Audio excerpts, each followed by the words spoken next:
Psalm 18 verses 6. In my distress, I called upon the Lord. To my God, I cried for help. From his temple, he heard my voice, and my cry to him reached his ears.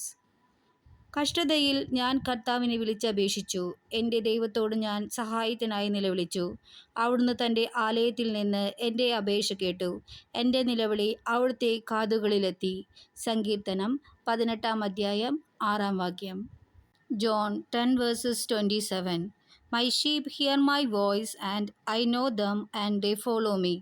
I give them eternal life, and they shall never perish. No one will snatch them out of my hand.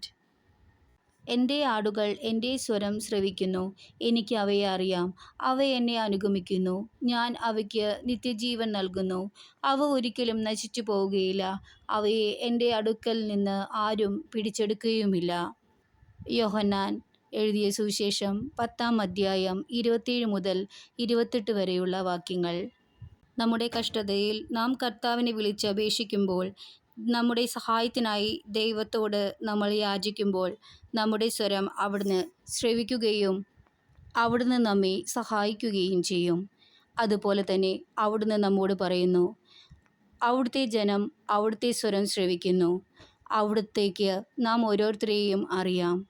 അവിടുന്ന് തന്നെ അനുഗമിക്കുന്നവരെ അവിടുന്ന് നിത്യജീവൻ നൽകുന്നു. അവർ ഒരിക്കലും നശിച്ചു പോവുകയില്ല.